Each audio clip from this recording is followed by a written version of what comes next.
My name is Philip Munoz. I'm the director of Notre Dame's Program in Constitutional Studies, and it's my pleasure to welcome you to today's event. This lecture is taking place during my constitutional law class, actually here from the Notre Dame Stadium. So I want to thank my students who are behind me here for sharing their class with the Notre Dame community, and for all those who are indeed watching via Zoom. Thank you all for joining us. We should have time for a Q&A, both from the students here that are gathered in class and also for those watching via Zoom. If you're watching via Zoom and want to ask a question, just use the raise hand function and we'll get to questions after the lecture. I'm absolutely thrilled that we have Professor Bailey with us to lecture on COVID and the Constitution. As I just told my class, he's one of he's his generation's leading scholar on the presidency and American political thought. We have a tradition here in the program where we have a student introduce our speakers properly. So let me bring to the front of the camera Corinne Carlson. She's a sophomore and a PLS major here at Notre Dame. Corinne? Good afternoon. Professor Jeremy D. Bailey holds a dual appointment in political science and the Honors College at the University of Houston. His research interests include executive power, constitutionalism, and American political thought and development. He has published extensively on these topics, including most recently, the idea of presidential representation in intellectual and political history. He is also an editor of American Political Thought, a journal of ideas, institutions, and culture, published quarterly by University of Chicago Press. Please join me in welcoming Professor Bailey today for his lecture on a topic quite important to all of us, coronavirus and the Constitution. Thank you. All right, thank you, first of all, to Professor Munoz for having me, and to you all for having me. It's a real treat. This is the closest I've been to Notre Dame's football stadium, and so hopefully one day I'll get even closer. My assigned topic is COVID and the Constitution. This is a constitutional law class, and so my job is to provide an introduction to thinking about ways that the pandemic of 2020 raises questions about the Constitution of 1787. I do not pretend to be an expert on public health or to have anything especially original to say about the policy response to COVID. In fact, so far, the most interesting constitutional debates have been about restrictions on religious liberty under the First Amendment, specifically state limits on gatherings and religious congregations. Given that you have one of the very best scholars in the country on that question as your professor in this course, I'll not attempt to shed light on those debates. Instead, I'll use the occasion to reflect on the question of public health and its relationship to emergency powers under the Constitution. Now, my first point is that when we speak about the Constitution, we speak about its specific language and provisions that have been debated since the 1790s. We therefore speak about the Constitution by invoking the arguments made by winners and losers of those debates. We do so because the Constitution, like any constitution, is in some form a contract that states the boundaries around governmental power. Just like one contract may differ from another, one constitution may have different boundaries than another constitution. But this is not to say that any constitution, and even our Constitution as well, this is to say that our Constitution is an invitation to think about constitutionalism itself. Constitutionalism is the great check against what we might call constitutionism. To put it differently, when we reflect on the larger question of constitutionalism, and that is whether we can indeed resolve to live it by an agreement made by reflection and choice instead of by accident and force, we can see that our Constitution shares a problem that every Constitution shares. Next slide, please. That problem, as Harvey Mansfield put it, is that no set of laws is perfect with respect to the future. No constitution can predict what emergency or opportunity will arise, and therefore no constitution can settle every question in advance. Nor is it likely that a constitution can settle who gets to settle that question. Thus, a fundamental question facing any constitution is, what does that constitution do with its necessary incompleteness? The concept of public health is yet another reminder of this necessary fact. And yet public health might be even more difficult because public health, like war, calls into question the premise of limited government itself. At the heart of limited government, and therefore at the heart of constitutional government, is the distinction between private and public life. Now, John Locke famously grounded constitutional government on the urgency of securing certain natural rights. But from a certain angle, this grounding looks like a sensible decision to separate certain public questions from private ones by delegating our natural right to punish those people who violate our rights. Or to put it differently, the reason why we need a social contract arranged under settled and standing laws enforced by a common judge is that we need to resume what we really want to do, which is likely involves acquiring and improving property or making money. The problem is that private life is not simply private during times of war or during times of pandemic. That is, the distinction between self-regarding and other regarding is even more blurred than usual. What I normally do in private life may now have negative consequences on the public, and these negative consequences, because they may involve existential threat, are more clear and more pressing than the normal negative consequences that are subject to our normal differences of opinion. For example, differences of opinion regarding the question of the good life, the acceptable level of inequality, and so on. Now, that emergency is part of this question is, I think, self-evident. Next slide, please. But it can be confirmed by reflection on the language of Justice Gorsuch in his concurring opinion in Roman Catholic Diocese of Brooklyn, New York, versus Andrew Cuomo, governor of New York, 2020. This was decided last fall. Now, Justice Gorsuch went out of his way to note his earlier disagreement with Chief Justice John Roberts, who was in the minority in this case. Earlier in the year, Roberts was part of a court majority at South Bay Pentecostal Church versus Newsom that upheld a California restriction on gatherings in churches. That majority included Justice Ginsburg. The more recent decision included Justice Amy Coney Barrett. Now, in his concurring opinion, Gorsuch began by announcing that government is not free to disregard the First Amendment in times of crisis. That's a quote. Pointing to the earlier decision, he noted that the passage of time was itself a reason to revisit the decision in the California case. He said, at that time, COVID had been with us in earnest for just 3 months. Now, as we round out 2020 and face the prospect of entering a second calendar year, living in the pandemic's shadow, that rationale has expired according to its own terms. Even if the Constitution has taken a holiday during this pandemic, it cannot become a sabbatical. Moreover, Gorsuch argued that the earlier majority was wrong to ground its logic on Jacobson versus Massachusetts, which was a 1905 case in which the Supreme Court allowed a Massachusetts law requiring smallpox vaccinations for healthy people. As he put it, that decision involved an entirely different mode of analysis, an entirely different right, and an entirely different kind of restriction. Because the liberty in question was not as clear as this one, and because the vaccination law had various opt-out provisions, the 1905 case offered little clarity about the constitutionality of Cuomo's actions with respect to churches. As Gorsuch saw it, it is time, past time, he said, to make plain that while the pandemic poses many grave challenges, there is no world in which the Constitution tolerates color-coded executive edicts that reopen liquor stores and bike shops, but shutter churches, synagogues, and mosques. Now, this language, Gorsuch's language, that the Constitution does not and cannot give way during an emergency is part of our constitutional fabric. You could find it in Justice Davis's rebuke of Abraham Lincoln in Ex parte Milligan, and in Justice Kennedy's rebuke of George W. Bush in Boumediene. The truth is, as the earlier of the 2020 cases reminds us, sometimes the court is willing to look the other way during emergencies, at least until it has a better sense of whether the emergency is actually an emergency and whether the deprivation of liberty in question is grounded in a sensible or rational policy. Now, there's a scholarly literature that attempts to understand judicial behavior on precisely this question.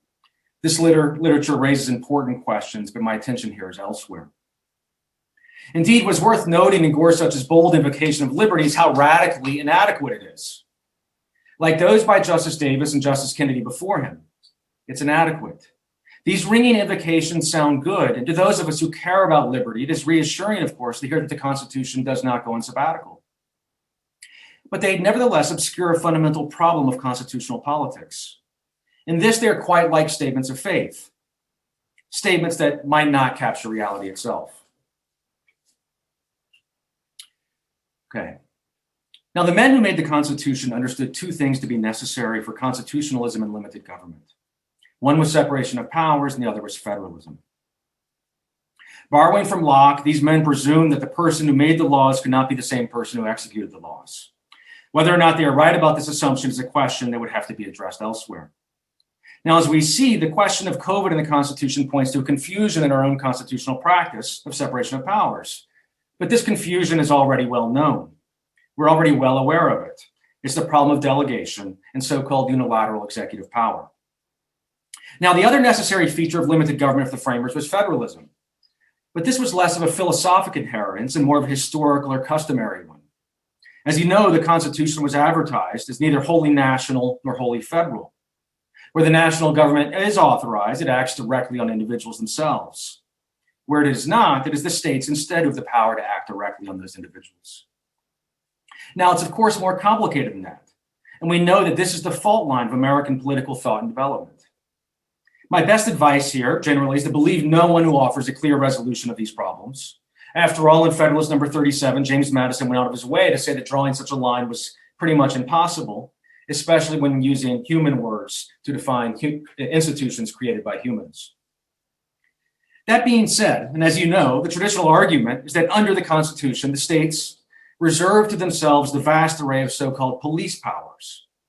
And these police powers include regulations regarding health, safety, and morality.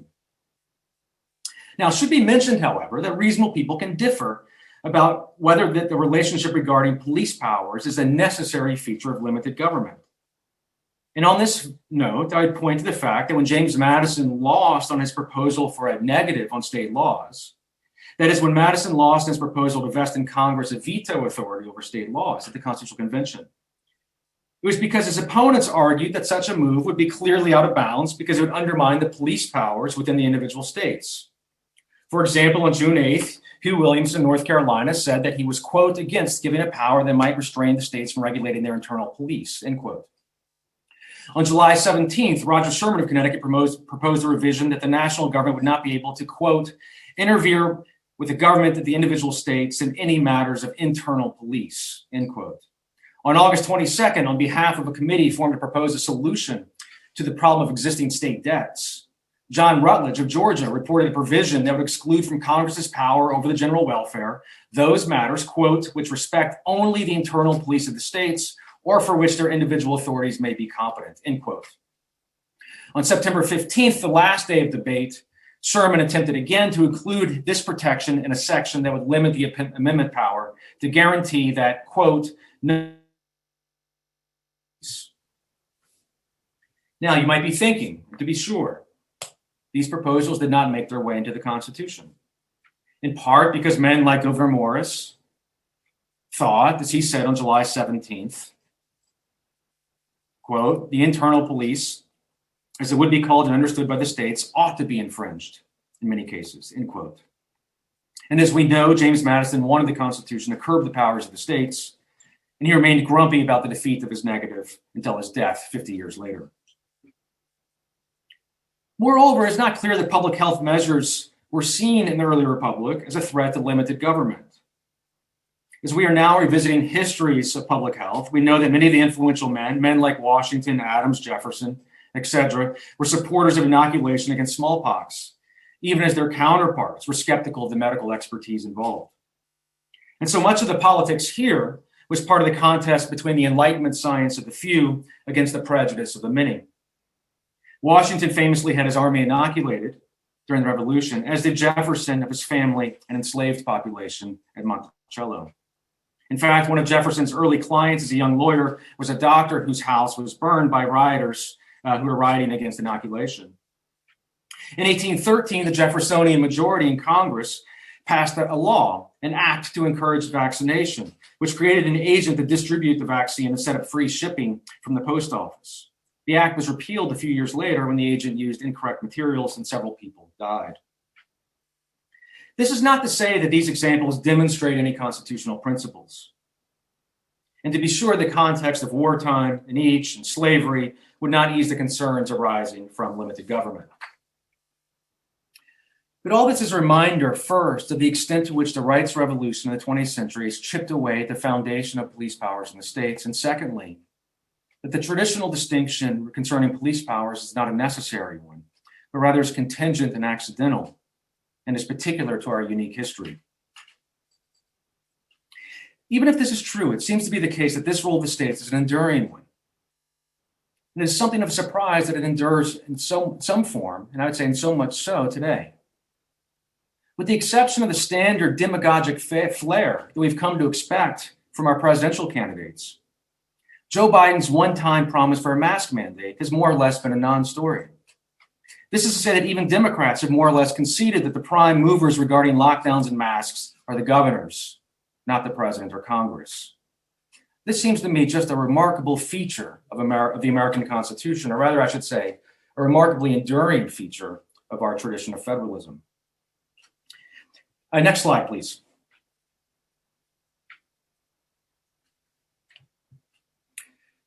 Let me turn to separation of powers. We can begin with Biden's other campaign promise, namely to use the Defense Production Act of 1950 to meet the demands of COVID. Now, during the campaign, it wasn't exactly clear what Biden had in mind here because Trump did use the act, I think 18 times. To be fair, Trump hesitated to use it, and it's possible he did not use it as expansively as Biden had in mind. Now, since Biden has been president, this has become somewhat more clear, and since that Biden has used the Defense Production Act to increase production of the vaccine, I think especially with respect to the Johnson & Johnson vaccine. So what does the act do? The law was passed in response to Truman's announcement of war in Korea. Congress delegated the president broad powers to control the economy, especially to organize production of raw materials to manage the war effort, ease rules regarding contracts, institute consumer quotas and rations, and to establish wage and price controls if necessary. Now, Congress has allowed the more controversial aspects of the law, especially the wage and price controls, to lapse in 1953, but Congress has repeatedly reauthorized the remaining portions of the statute. Presidents use this statute all the time to secure defense contracts, presumably allowing defense officials to get around the constraints of other regulations on federal contracts. So what we have is a statute passed for national defense during a war, an undeclared war, but a war nonetheless, that is still halfway on the books and has become semi-normal for defense spending. That statute is now being used for securing contracts for COVID response. Now, there's one more wrinkle to this, and that wrinkle is that progressives have long wanted greater control over prescription drug prices. And with the expansion of the Defense Production Act to vaccines, it seems inevitable that Biden will be asked to use that authority to regulate drug prices more generally. Given that Congress has explicitly let the wage and price control as part of the law expire, such an action surely would be on questionable legal foundation. But this is not to say it won't happen. Now, all this should be slightly worrying, I think, in the same way that Trump's executive order declaring an emergency served as a legal pathway for moving money around to build a wall that Congress would not otherwise fund. Next slide, please.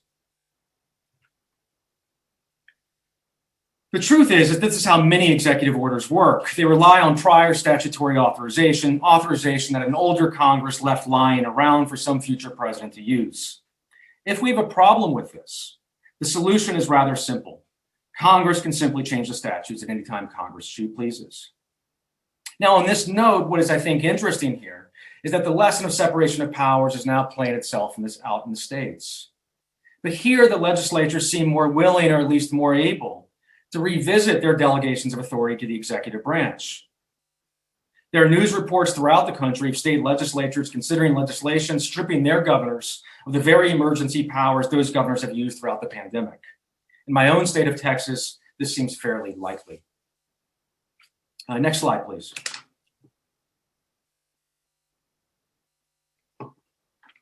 Now, let me return to the observation by Mansfield that I mentioned earlier. As he put it, constitutions are doomed to be incomplete because they cannot see the future. The question is, what does a constitution do about it? Next slide.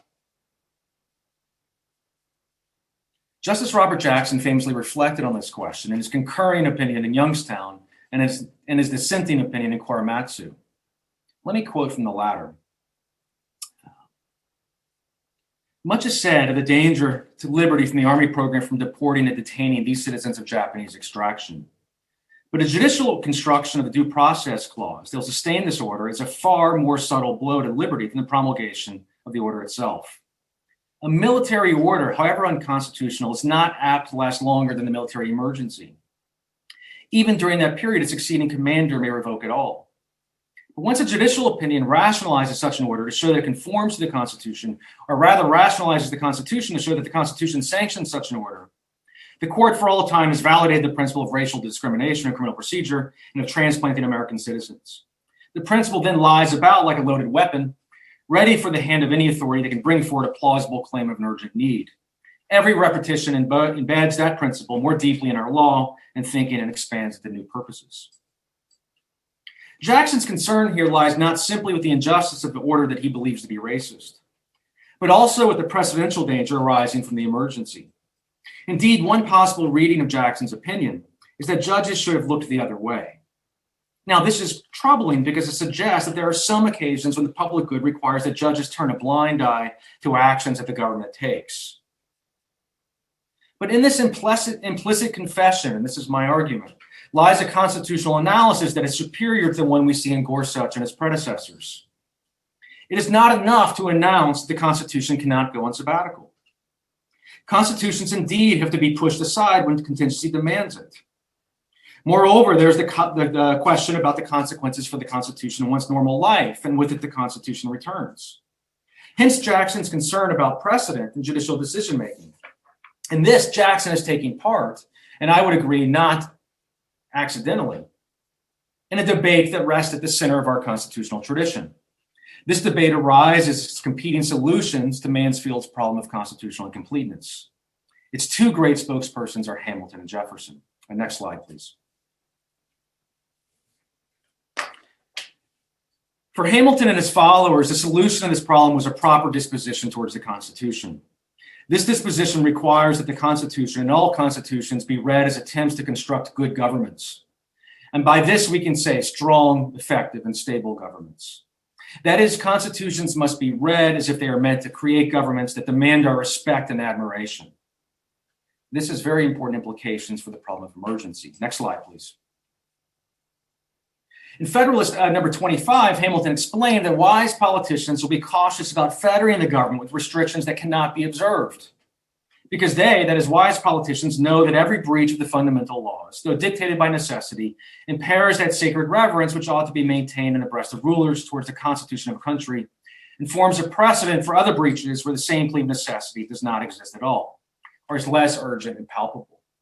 To put it in brief, Hamilton believes that a constitution, in order to be a constitution, must be able to include all the problems that might arise. Next slide, please. Thomas Jefferson suggested a different solution. To be sure, he recognized that the law would have to give way during emergencies or even opportunities. So in 1810, he answered a letter saying that, yes, there would be times that an officer in high trust would have to go beyond the law because self-preservation would be more important. But unlike Hamilton, this fact of political life rests outside the Constitution, according to Jefferson. So next slide. This is written to a Jeffersonian senator in the context of the Louisiana Purchase. The executive, in seizing the fugitive occurrence, which so much advances the good of the country, have done an act beyond the Constitution. The legislature, in casting behind them metaphysical subtleties and risking themselves like faithful servants, must ratify and pay for it. He goes on to say, it is like that they're doing unauthorized for the country what they would have done for themselves if they're in a situation to do it. It is the case of a guardian investing the money of his ward and purchasing an important adjacent territory and saying to him when of age, I did this for your good. I pretend no right to bind you. You may disavow me. I must get out of the scrape as I can. The reason for Jefferson's position, next slide, please, lies in his preference for a constitution with clear limits. So when a constitution admits two constructions, the one safe, the other dangerous, the one precise, the other indefinite, I prefer that which is safe and precise. I'd rather ask an enlargement of power for the nation where it is found necessary than to assume it by a construction which would make our powers boundless. Our peculiar security is in the possession of a written constitution. So let us not make it blank by construction. So in Jefferson's view, constitutions had to be read so they'd not be made blank by construction. So when presented with two interpretations, one dangerous and one indefinite, and the other safe and precise, it is better to prefer the safe and precise interpretation, even if that requires even an enlargement of authority by way of an amendment or an approval after the fact. Next slide, please. Apply to the Constitution. Looking forward later on your syllabus to Lincoln, we see these two views located in the yes camp by saying the vesting clause of Article 2 and the President's oath of office locate some of this authority in the executive. And then we have the no camp saying that those are unsafe ways to read the Constitution. Now, in closing,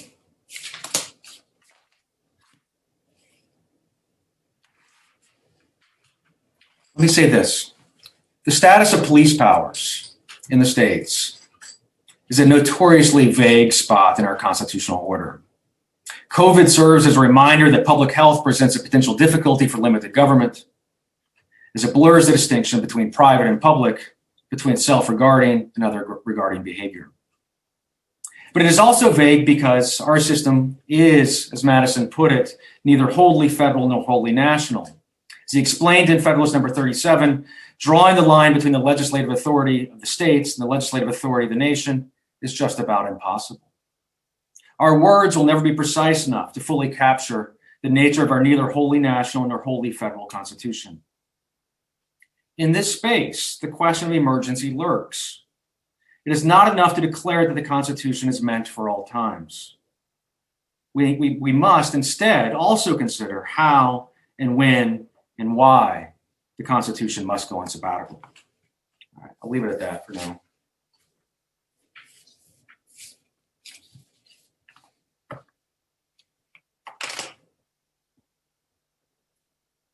Thank you, Professor Bailey. Turn the screen. Let me invite any students who have any questions.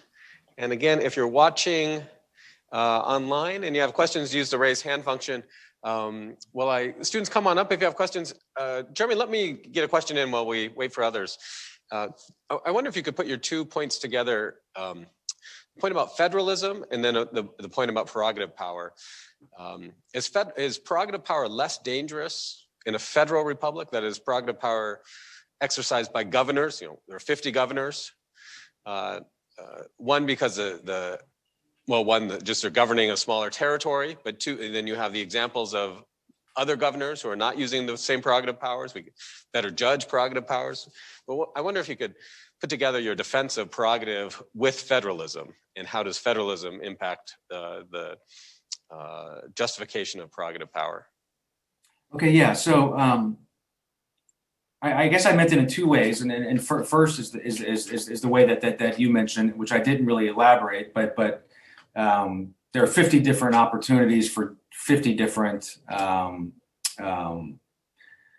intrusions on rights or the written law by way of 50 different executives.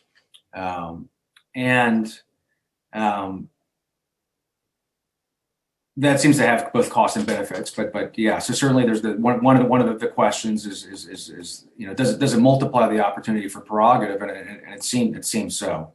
The other point, and this is the point that I think that I was trying to emphasize a little bit more, was that there's something necessarily indeterminate about federalism, and there's also something necessarily indeterminate about police powers. One arises from a problem of the delegation of authority to some common judge to police the behavior of others, and I can't list all those things that I delegate, right? And so that's a problem just in the theory of a constitution and the theory of getting rid of my executive power over punishment and giving that over to someone else. So that uncertainty is already there. Federalism multiplies that uncertainty by opening up this vast question about who actually is in control. Or to put it differently, in that really weird passage in Curtis Wright, Sutherland talks about the powers of external sovereignty never disappearing, that they have to go somewhere. Well, that raises the questions of the powers of internal sovereignty and how do you identify them. In our tradition of police powers is one way that we've sorted that out, but as we know, these are really difficult to theorize in advance. So my point there is that the necessary indeterminacy of federalism adds the necessary indeterminacy of police powers. And those two things together seem like a reminder that prerogative is never going to go away. Soren, do we have any questions online yet? Questions from the students? Come on up. Let me give you.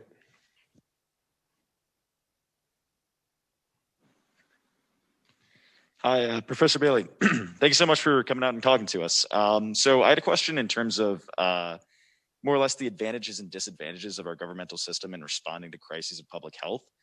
So you talked a little bit about how there are really two kind of interpretations in terms of how to deal with it on a federal level and on a state level. So I was curious to hear how kind of what your thoughts are on the disadvantages of our unique constitutional system in responding quickly and effectively to crises of public health. Well, I've done a little bit of reading of some public health journals that reflect on that, and the answer from their perspective is that it works terribly and needs to be dramatically changed. And they state that perspective is one that doesn't seem to begin from a perspective of natural rights or limited government. It begins from a different starting place. And so if the question is effectiveness, the answer is that it's not very. And separation of powers and federalism is more or less going to guarantee that. So I think that's an easy question. Not very, and that's because of federalism and separation of powers. Up on that, what do you think any changes or demands will come about from this pandemic? Constitutional changes or changes in constitutional practice? No, I don't. I mean, well, the interesting changes would be if states rethink the delegation of authority to executives. And I don't know much about that. It seems to me that I would like to know what's going on to the extent that there's a political science literature on this. I think it's just sort of beginning. But on the national side, we know the dilemma that we're in, and the dilemma is that in a context of polarization, Congress can't do anything. And because Congress can't do anything, presidents try to force policy innovation as much as they can by way of executive order. And because Congress can't gather the political will to rewrite the legislation that serves as the presumable backing for that executive action, presidents tend to get away with a lot of stuff. States are a different story, and it'd be interesting to see if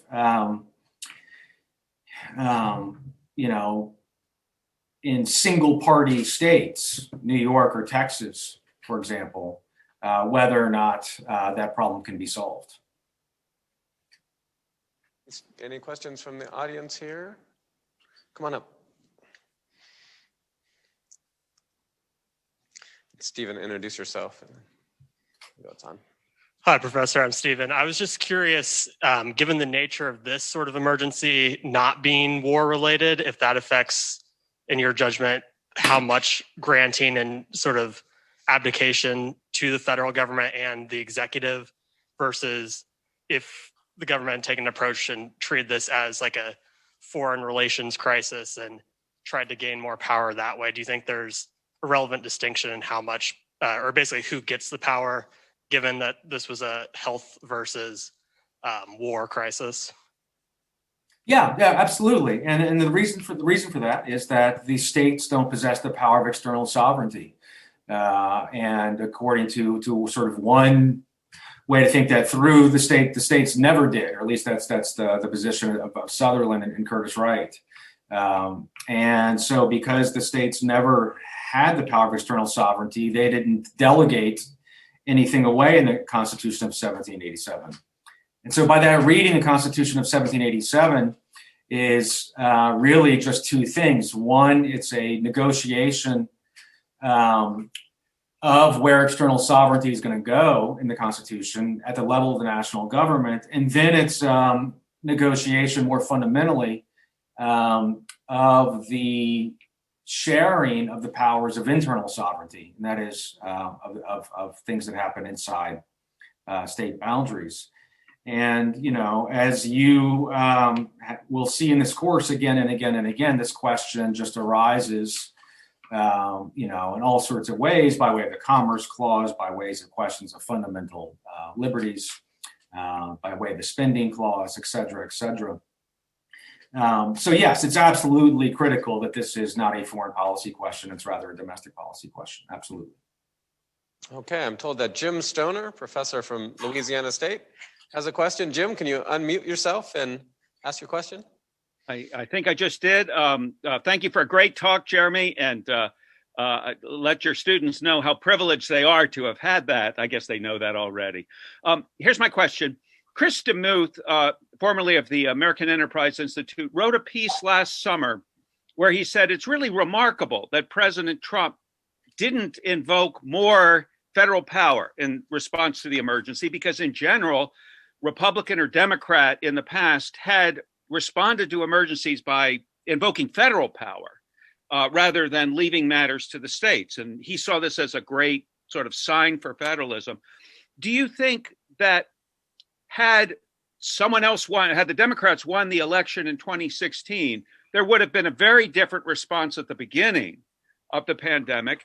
And then now the fact that, well, I don't know what it means now. You said Biden invoked a mask mandate, but just as a sort of campaign throwaway line.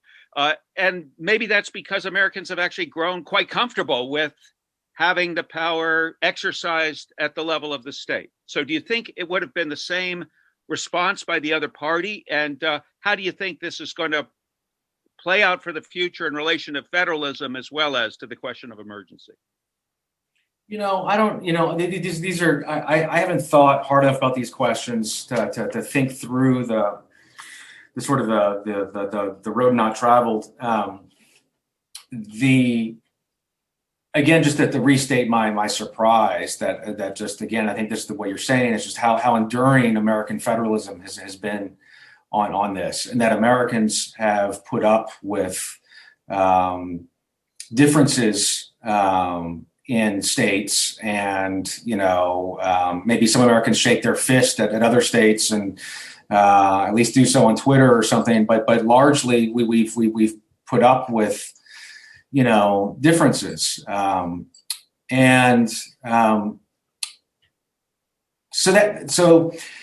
what I don't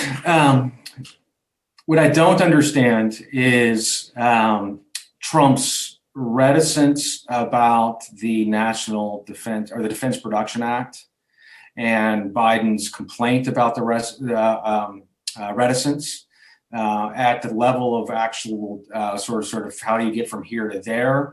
I'm not sure like what the source of the reticence is, or what could have been done had there been no reticence whatsoever. It seems to me, I think what we're talking about is basically faster moves on producing, you know, face masks or something like that, forcing industries to do that. In retrospect, maybe that wasn't that big of a deal, right? After all. Now, I do wonder, you know, had there been a different Supreme Court with your scenario, then I think the surprising, enduring features of American federalism may not be waiting down that road. Jim, do you want to follow up? No, that's fine. Thank you. Good answer. Jeremy, can I push you a little bit on the federalism? I'm thinking, Texas, where you are, has opened up now. I have no idea. Maybe it's going to be a disaster in Texas. Maybe it's going to be great. But the fact that here in Indiana, we can use Texas as an experiment without experimenting ourselves, isn't that advantageous, at least to those who are not in Texas? Yeah, sure. Federalism is really cool for gathering data. So if your goal is to gather data, then yeah, that's really awesome. Obviously, one wonders if that's the only good that's out there. But I guess maybe more seriously, if your concern is liberty, if your concern is public health, being able to have states try different things under the presumption that they're seriously trying to come up with sensible solutions is probably a sensible policy way to think through it. I guess my point is that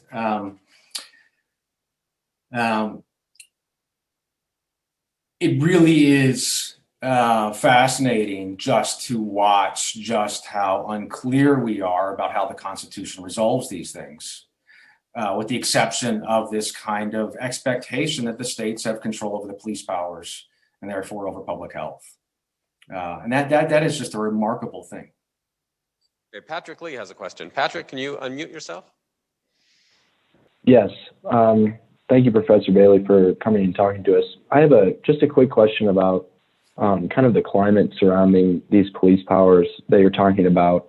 And I'm kind of wondering why, when mask mandates became a regulation and a suggestion by the CDC and were adopted by the various states, it seemed it was at that point that Americans became averse to wearing them.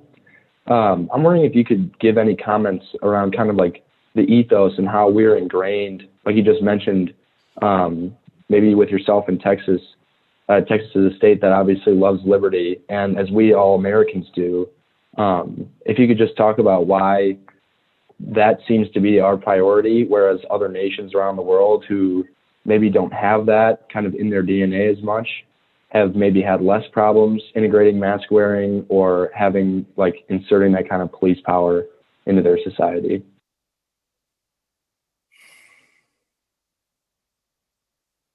Yeah, there's a lot going on in your question, and I'm not sure that there are at least two assumptions in there that I'm not sure that I can accept in order to answer the question. One assumption is why did the mask stuff become political? I think there's kind of an obvious answer to that question, and there's the kind of a non-obvious answer to that question. The obvious answer to that question has to do with it being an election year and the current polarized state of American politics. But I think my colleagues who do more empirical work on voting behavior would have a better understanding of those things. Whether or not, so assuming that polarization over something like a public health mandate is a problem, it seems like the problem has to do with polarization. So solving a problem would have something to do with polarization. The other thing I would say is that we all witnessed in real time that public health is also a question of not simply of science, but of political judgment in terms of trying to figure out how to get the public to comply with a policy. The CDC made some missteps, and then there's the question of how do you get the public to buy into to a policy that is maybe not designed to meet every situation, but nevertheless in the aggregate supposed to be good for all of us. And that's, I think, a difficult task for public health professionals, especially in a free country. Okay, we have a question here from the class. Hi, Professor Bailey. My name's Tess. So I just had a question about your perspective on the constitutionality of the COVID vaccine passport. What's your opinion on that? Is it an encroachment on liberty, or what does the Constitution say about that? Yeah, I don't think. Well, first of all, I don't have a very good answer on the Constitution, other than I don't see a problem with it. I'll at the risk of saying something really stupid, I see there's a possible political path to something like this, and that is make such a passport also the same thing as an ID for election purposes and gun purchasing. That way, you give different groups of people different reasons to be for it. Kind of grand bargain. But anyway, that's just sort of idle political speculation on my part. Doesn't really answer your question. I'm sure there are people who come up with good reasons why there shouldn't be a passport requirement. I haven't really given it much thought. If it was to be done, would it be more constitutional if done state by state, or a sort of national passport? I don't know. What do you think?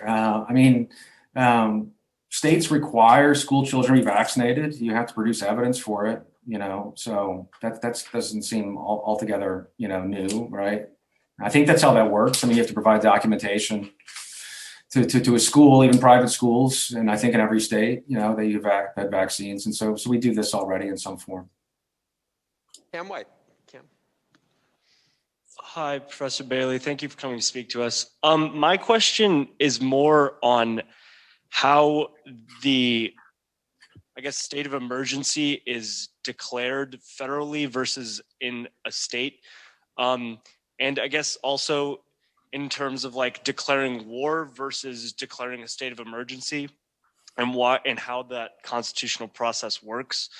So I know to declare war, you need congressional approval. Obviously, the executive can do something for a certain number of days, but after that, it requires congressional approval. So I might have just been living under a rock, but as far as I'm concerned, I don't remember Congress declaring a state of emergency. That seemed to usually be a federal thing. And oftentimes, for example, you said the executive will use that power to do something like a border wall, just moving money around through their own executive orders. So I was wondering to summarize my question, what's the constitutionality behind, or what's the constitutional process behind declaring war versus declaring a state of emergency, and what am I missing? All right, so let me first just make one reflection that I didn't say in the moment, and that is that there is something I think maybe not accidental in the phrase that we were taught. At least I was taught to explain why Truman didn't have a declaration of war in the context of Korea, and that it was a police action.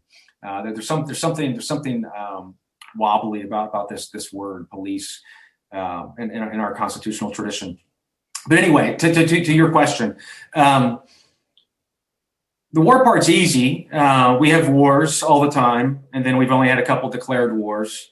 There are reasons for that. Maybe some have to do with the UN. Maybe some have to do with the Cold War. I think the important point is whether or not, from the perspective of the Constitution, if we have authorized wars. And so from a certain perspective, the AUMFs in 2001 and 2002 do some of the work of a declaration from the perspective of the Constitution. Now that introduces another problem, and that is that those AUMFs are abused. They're used beyond their mandate. This is the Gulf of Tonkin resolution problem. And it's similar to the problem on the domestic side, and that has to do with emergency. And that is, we have a statutory process for the president or the executive branch to declare emergencies. They happen all the time with respect to hurricanes and flus and other diseases. And when Trump used it in the context of the wall, my impression is that it was a kind of procedural gimmick that was unwarranted by the spirit of the legislation, but fit a larger pattern of other unwarranted uses of statutory delegations to the president. And so it fits a larger pattern. Both of your questions, the war power and the technical details of an emergency, fit a larger pattern in which we have confusion about what is actually a war, what is actually an emergency, legitimate wars, legitimate emergencies, or actual wars, actual emergencies. With that confusion enabled by the incentive for the president to invoke prior statutes to settle problems that he can't through the normal statutory process in normal politics. Okay, we have another question from the class here, Sean, and then Tyler Moore. I see you're waiting as well. So, Sean. Hey, Professor. Appreciate you coming out. I'm Sean Doyle. So much of the talk so far has been trending towards the more powers for public health authorities, centralization of this and centralization of that. And I'm just curious, whether legislative or executive, is centralization really the answer? Is concentration of power really the answer? Especially when we have Cuomo right now under a lot of fire for his serious mistakes with the nursing homes in New York. And then even if we look back at Katrina with Bush, so at the federal level and at the state level, concentration of power, more government, doesn't really seem to be the answer for me, at least for my opinion. So I'd like to hear your thoughts on that. Yeah, so the two quick observations.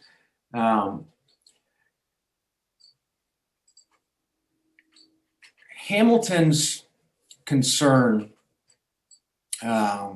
going back to even before the Constitution is that Americans would love their state and local governments more than they love their national government, because their state and local government would be where the action is.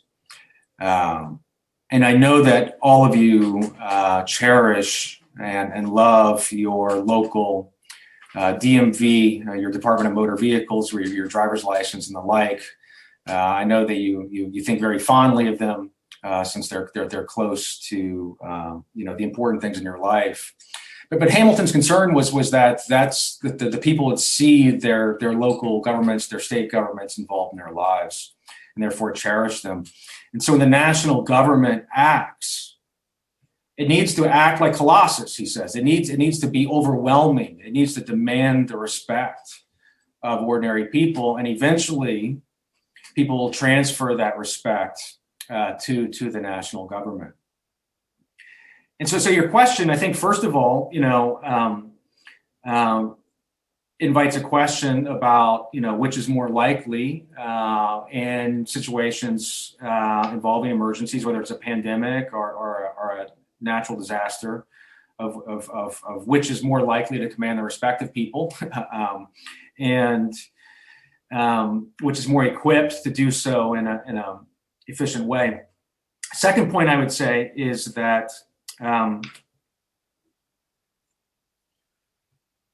there does seem to be, maybe it's, I don't want to blame media.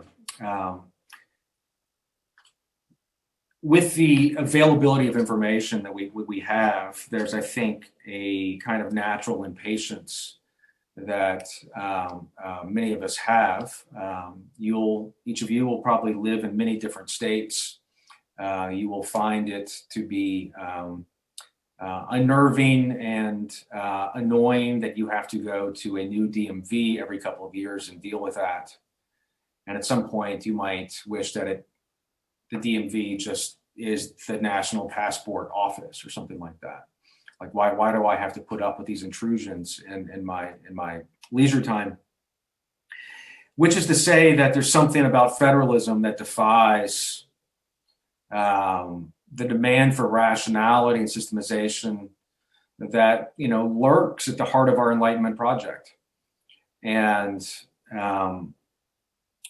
so you have to wonder if the movement is necessarily always going to go in the direction of the federal government.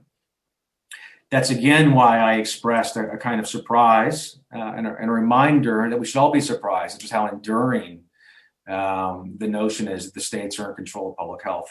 Finally, there is another side of the coin to your answer, and that is the actions inside the states themselves, where it appears, at least for now, that state legislatures are revisiting the delegation of authority in their own states. And you mentioned Cuomo, et cetera.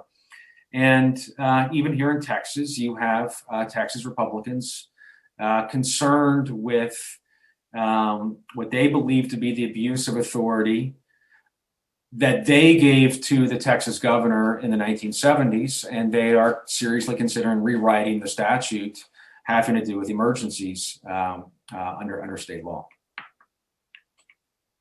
Okay, Alex, go ahead, Alex. Hi, Professor Bailey. Thank you again for the lecture. I spent the summer of 2020 working at my state's Medicaid office. I'm from Louisiana, and we were on these weekly calls with CMS, the Centers for Medicare and Medicaid Services, in which the perennial question was, will they renew the state of emergency? And the perennial answer was, I'm pretty sure they will.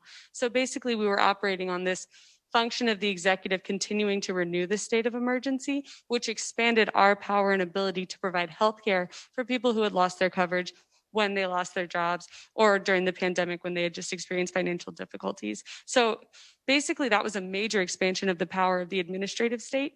And this was operated by a state, but under the purview of the federal government. So my question is, whenever this whole pandemic hopefully ends, I'm kind of agnostic about the end of COVID, but whenever this is over, how will the administrative state and this massive expansion of federal administrative powers start to contract and go back to sort of, do you think it will go back to a state that was equal or higher than where we were before? Yeah. So your question is it like a ratchet? Does it only move in one direction?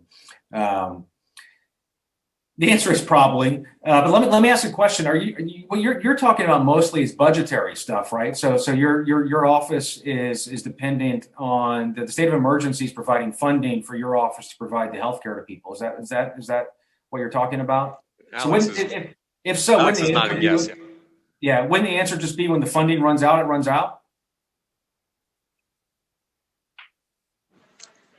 Come on back. Well, basically, there's this massive expansion of coverage of people who now have Medicaid.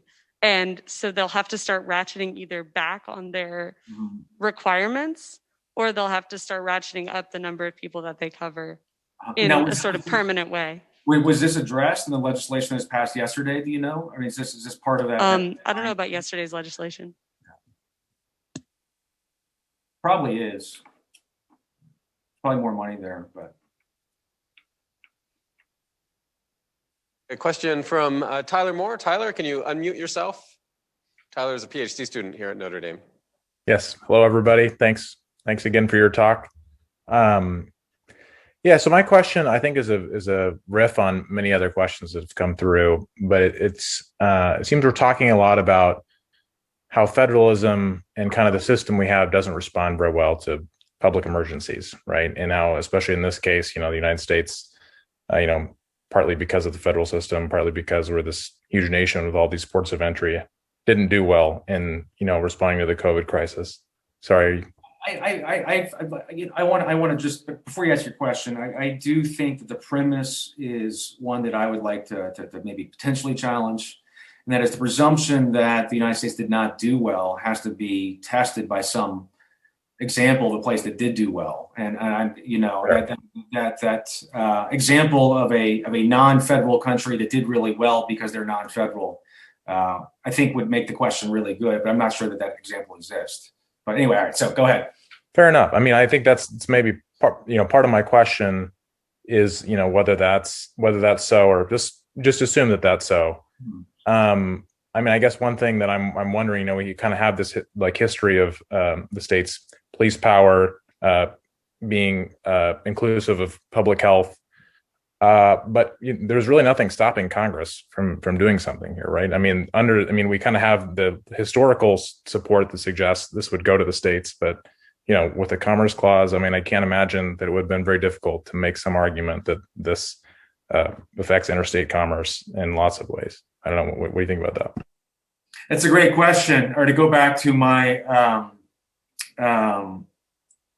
the National Defense or the Defense Production Act, the 4 titles that Congress is allowed to expire. So what happens when Biden wants to use power that would have been allowed under one of those titles, for example, wage and price controls, but it's no longer authorized. But he's got a clever reading of some other statute that you kind of put the two together and you might get there. And we know what the answer to that is that a conservative district judge will issue an injunction, and then it'll sort of be on hold for a while. That's one way to think about your question. The bigger question is why can't Congress just pass a law? And I guess the question I would put back to you is, maybe the most clear question is why can't Congress pass a law, like, for example, for a mask mandate? And again, it's seems to me it's telling that hasn't been on the table. Yeah, I guess, I mean, and this is where my question, I think, dovetails with Professor Caesar's question, where I wonder if this is kind of a historical contingency where the momentum got going for state control and governors having all this power and, under Trump. And now that Biden comes in, it'd be hard to reverse that. I don't know if there's a constitutional barrier to reversing that, but now we kind of have this momentum the other direction is kind of what I wonder. Yeah, and then the momentum has a kind of irony to it in the sense that Newsom and Cuomo and Whitmer were seen as the anti-Trumps, and so it was good that they had this leverage, and so it was kind of heroic federalism. As opposed to evil federalism. Maybe that's true. Maybe a dynamic of 2020 is that the heroic federalism was a necessary part of the feature. I'd have to chew on that more, but I like it. Don't know that heroic federalism has been used too much in the state of Michigan, but maybe that's another debate for another time. I'm using the word ironically. Doesn't translate in Zoom, maybe, but yes. Yeah. Everyone, please join me in thanking Professor Bailey. We'll be back in a few weeks. We're going to have a debate on the Electoral College. I believe that's on April 1st. So you'll look for more information for that. Thanks again to my class, and thanks again to Professor Bailey.